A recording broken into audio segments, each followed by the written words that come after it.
Bienvenue à cette session d'information sur DBS Télévision. Théâtre en ouverture à 2 mois de l'élection présidentielle prévue le 11 avril prochain, la scène politique est en effervescence. Le chef de l'État, le maréchal Idriss Déby Itno, est candidat à sa propre succession, âgé de 68 ans dont 30 au pouvoir.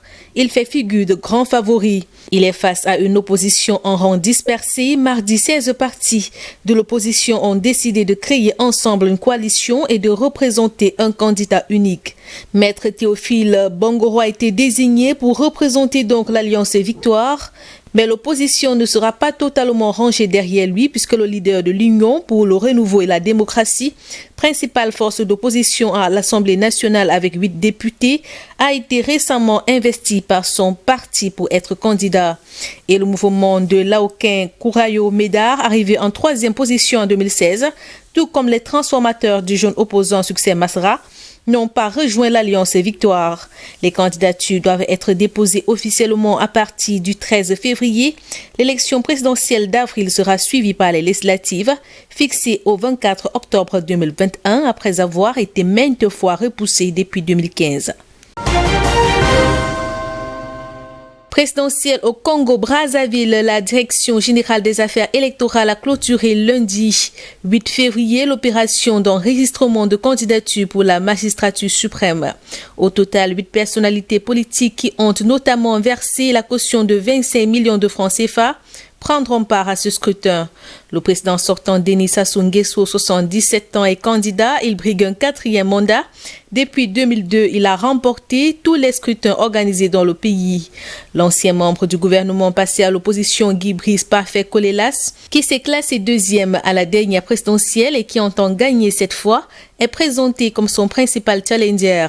La liste des candidats retenus doit être transmise à la Cour constitutionnelle pour validation.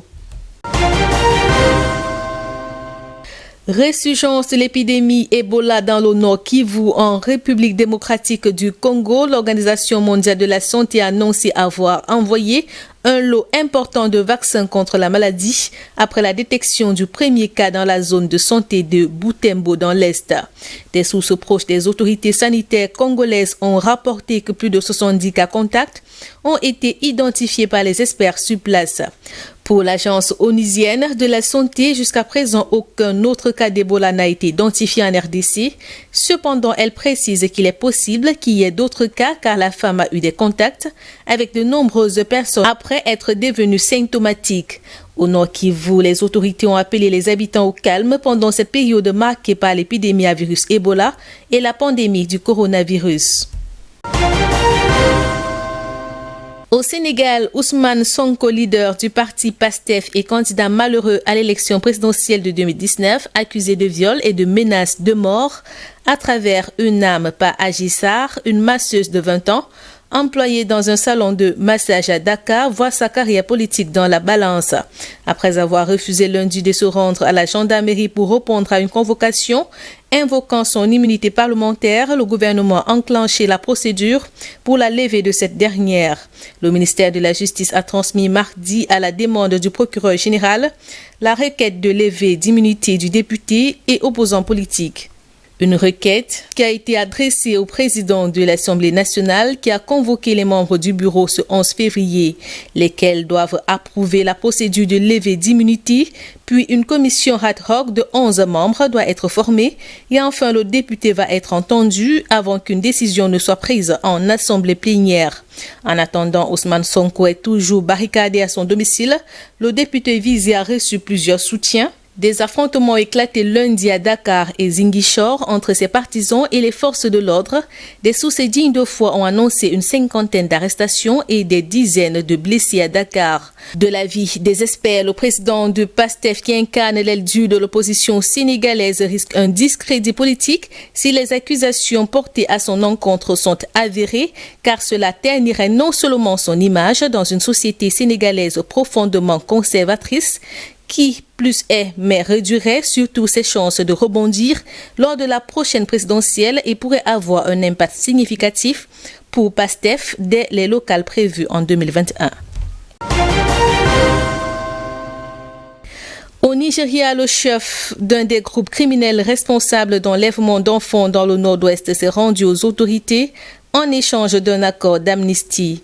L'annonce a été faite mardi par le gouvernement de l'État de Zamfara. Selon le communiqué officiel, Awaloun Daoudawa a remis les armes et a juré avec ses combattants sur le Saint-Coran de ne pas revenir à leur ancienne pratique. Le 11 décembre 2020, Awaloun Daoudawa et des dizaines d'hommes armés avaient kidnappé au moins 344 garçons dans un pensionnat de la ville de Kankara dans l'est voisin de Kachina. Ils avaient agi pour le compte du groupe djihadiste Boko Haram qui avait revendiqué le rap dans une vidéo. Les enfants avaient été libérés après une semaine de captivité à l'issue de négociations avec ces gangs et les gouvernements de Kachina et Zamfara. Jusqu'ici, les autorités ont cherché à trouver des accords de paix avec ces rebelles.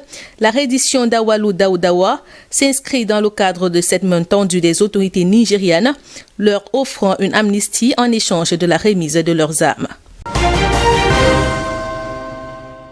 Et puis, le Conseil de sécurité de l'ONU a appelé mardi les dirigeants somaliens à reprendre d'urgence le dialogue pour résoudre la crise politique qui secoue le pays. Dans une déclaration approuvée à l'unanimité lors d'une réunion à huis clos, le Conseil s'est félicité des efforts des autorités fédérales et régionales à essayer de trouver un consensus.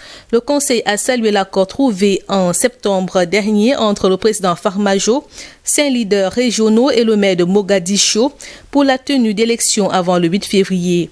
Toutefois, il s'est dit préoccupé qu'aucune solution n'ait été trouvée à l'issue des discussions du week-end entre les différents acteurs.